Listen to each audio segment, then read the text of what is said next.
Halo, perkenalkan nama saya Andika Akbar Pratama dengan NPM 2417051056 dari kelas B. Saya di sini akan menjelaskan modul pertemuan 8 untuk menggantikan absensi pertemuan 8. Jadi, judul dari pertemuan 8 ini adalah DBaseCamp, clustering dan implementasinya.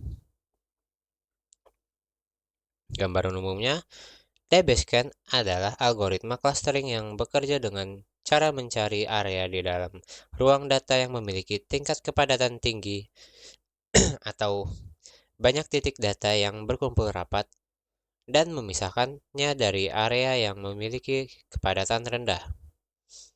Tidak seperti algoritma K-means yang mengharuskan kita menentukan jumlah kelompok di awal atau aglomeratif clustering yang membangun hierarki dari bawah ke atas. Dibiskan secara otomatis menentukan jumlah cluster berdasarkan struktur alami data. Algoritma ini sangat populer digunakan dalam analisis data geospasial, deteksi anomali, dan pemrosesan citra karena ketangguhannya terhadap data yang kotor atau noise.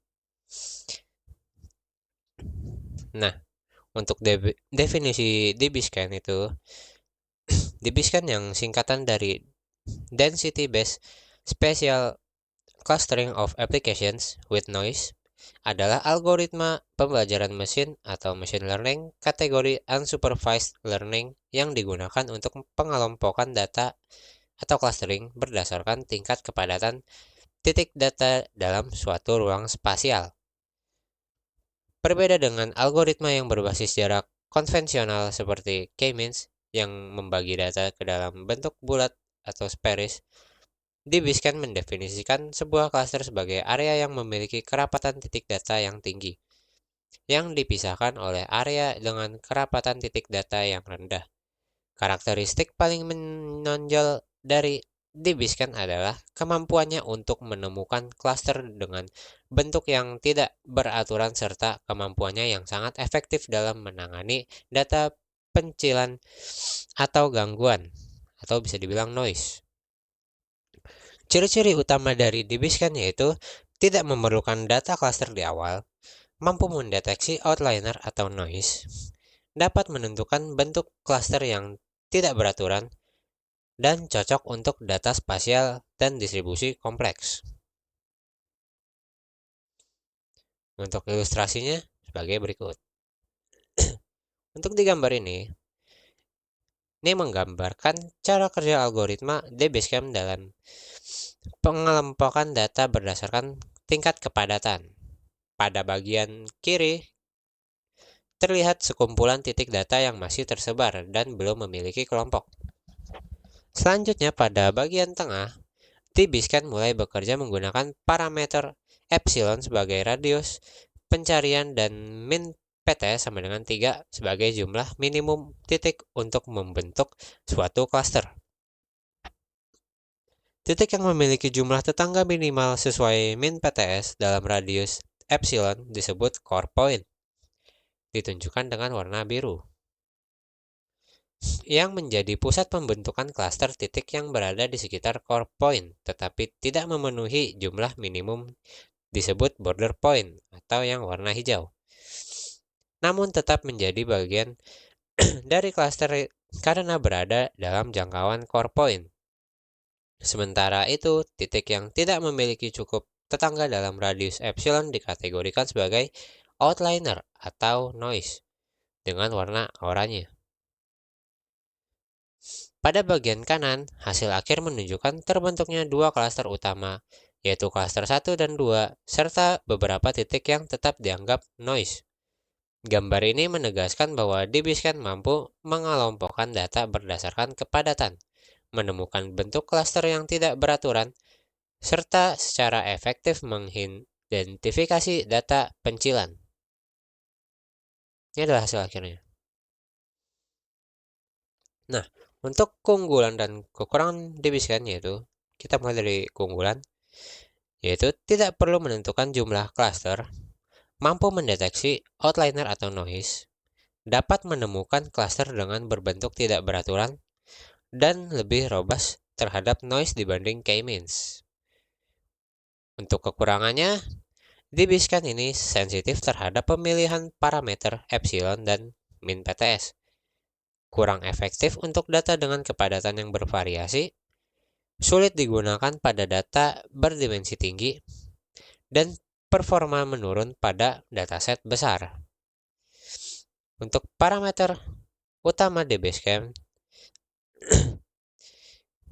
untuk menentukan apakah suatu area dianggap padat, DBScan menggunakan dua parameter kunci yaitu epsilon.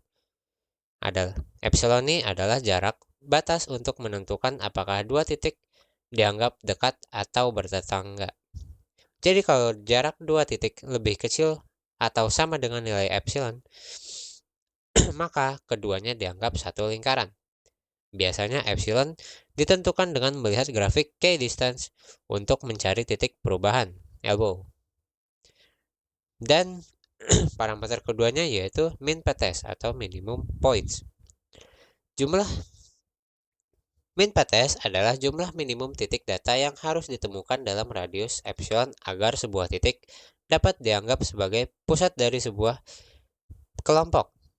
Aturan umum yang berlaku adalah menetapkan min PTS lebih dari sama dengan D plus 1 atau 2 kali D, di mana D adalah jumlah dimensi dalam dataset. Untuk klasifikasi titik dalam kepadatan, dia ada 3 peran. Yang pertama, titik inti atau core point. Yang kedua, titik batas atau border point. Dan yang ketiga, titik pengganggu atau noise point. Core point ini adalah titik-titik yang memiliki setidaknya sejumlah minimum titik lain atau min PTS dalam jarak tertentu, epsilon. Nah, untuk titik batas, ini adalah titik-titik yang berada dalam jarak epsilon dari titik inti tetapi tidak memiliki tetangga min PTS. Dan yang terakhir adalah titik pengganggu atau noise point.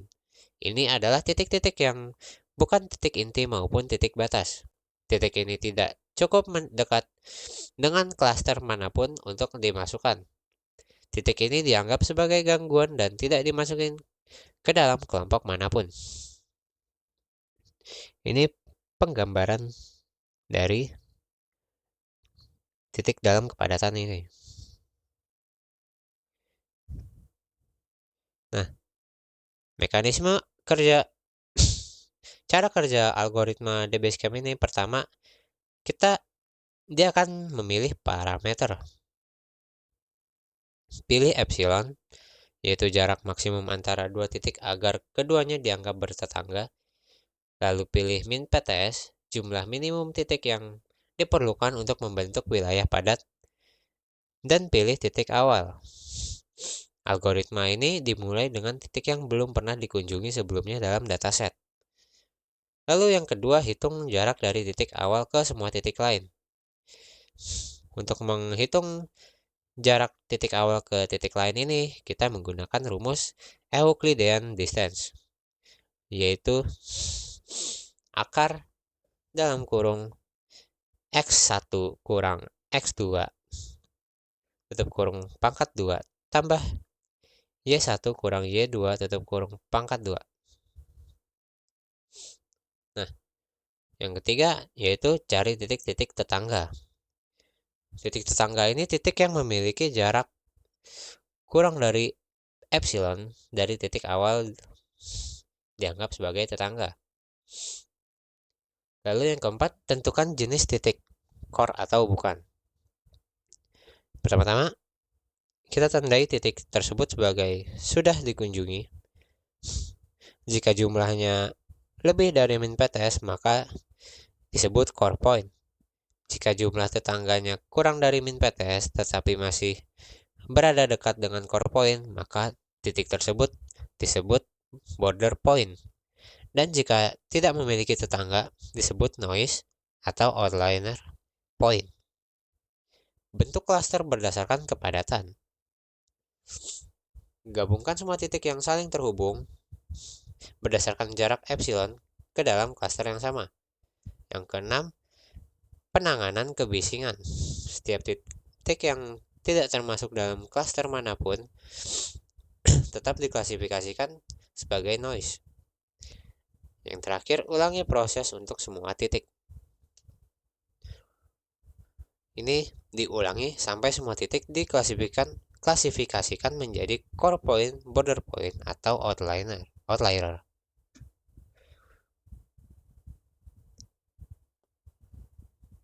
Nah, kita langsung ke langkah praktikum saja, yaitu implementasi DBScan. Nah, pertama-tama kita akan membuka Google Colab. Part 8 ML. Nah,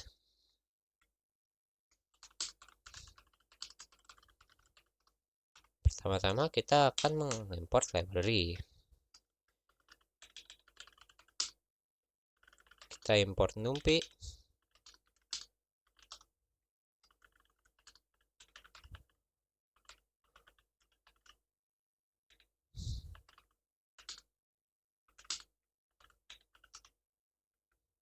Matplot.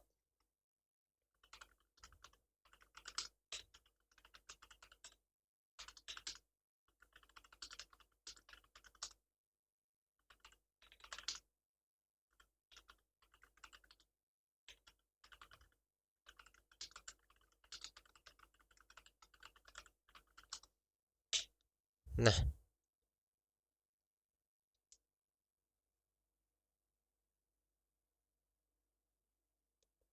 setelah itu kita akan memuat data sampel. Aduh, kenapa ngelak? Oh,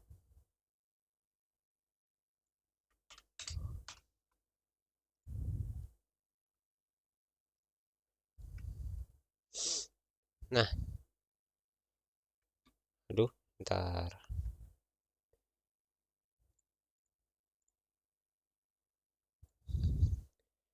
Nah, di sini kode kita akan membuat 200 sampel.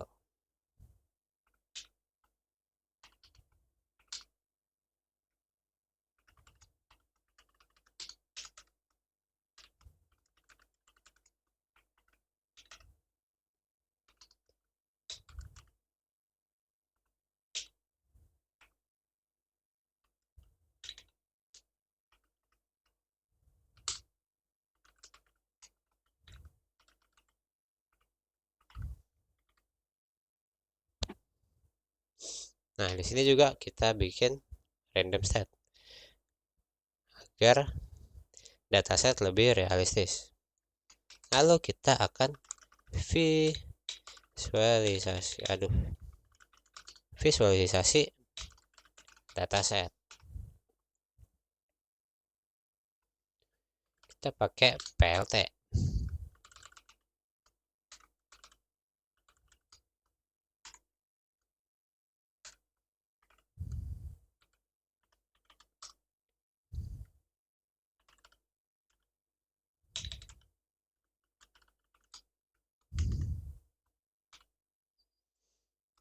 Waduh.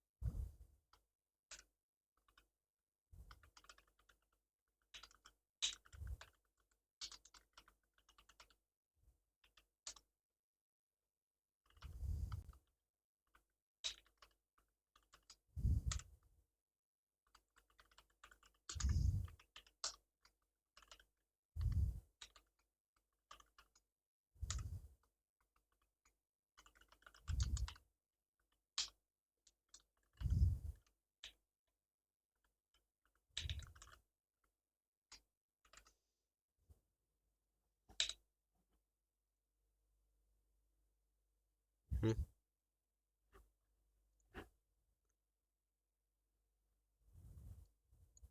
itu nggak bisa.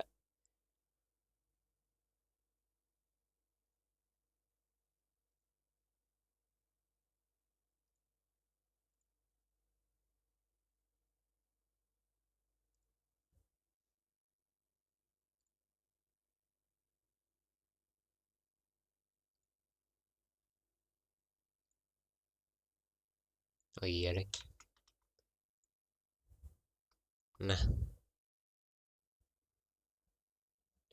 Nah, setelah kita visualisasi dataset, kita akan menentukan parameter.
Nah, setelah itu kita tambah plot key distance-nya, grafiknya maksudnya.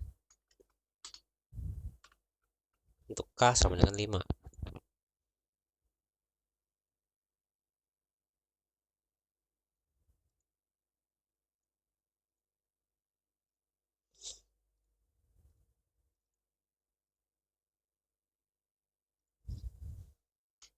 Nah, setelah itu kita melakukan pengelompokan dbScan. Banyak juga ya.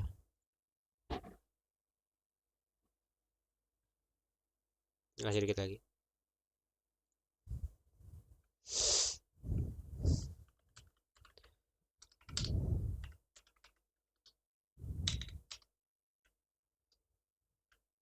Ini 0,15 ini dipilih dari berdasarkan key distance grafiknya.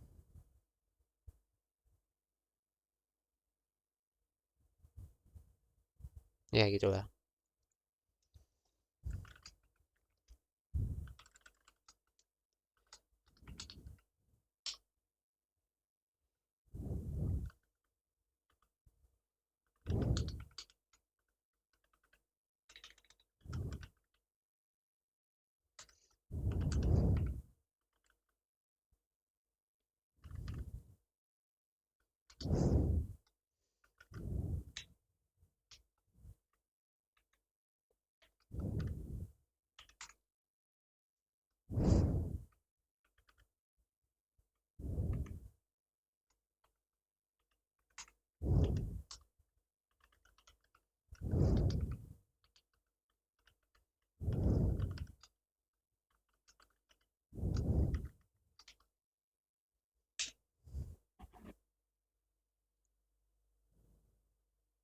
Hmm.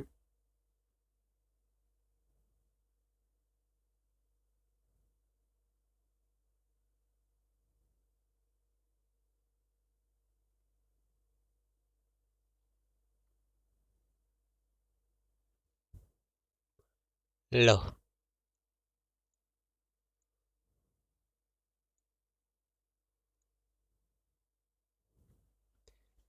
kenapa belum di ini?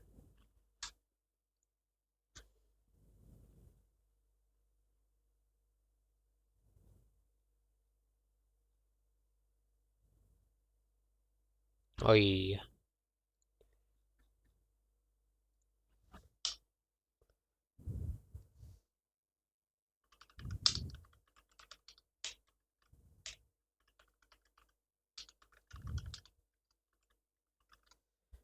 Nah, harusnya sekarang udah bisa.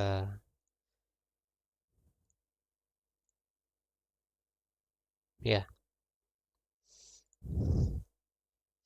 Nah, setelah kita mengelompokkan DB scan, kita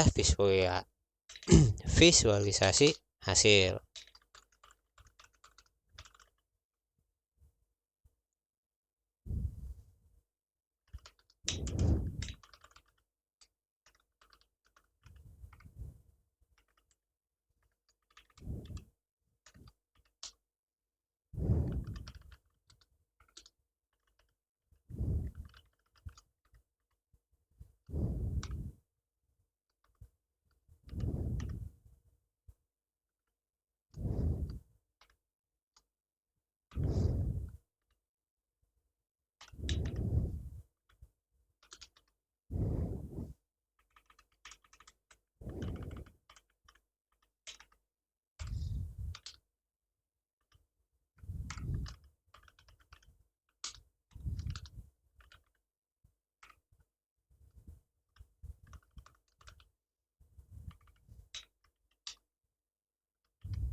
Nah, ini adalah visualisasi hasil dari DB scan kita. Ya, mungkin. Nah, jadi kesimpulan dari DB scan ini, DB scan merupakan algoritma clustering berbasis kepadatan yang mampu mengelompokkan data tanpa perlu menentukan jumlah cluster di awal. Algoritma ini bekerja dengan memanfaatkan parameter epsilon dan min PTS untuk mengidentifikasi core point, border point, dan noise. Keunggulan utama DBScan ini adalah kemampuannya dalam menentukan bentuk cluster yang tidak beraturan serta mendeteksi outlier secara efektif. Namun performanya sangat bergantung pada pemilihan parameter dan kurang optimal untuk data dengan kepadatan yang bervariasi atau berdimensi tinggi. Secara keseluruhan, DBScan merupakan metode yang kuat dan fleksibel untuk menganalisis data yang kompleks terutama dalam kasus mengandung banyak noise. Mungkin itu saja dari saya. Bila ada salah kata, saya mohon maaf. Terima kasih.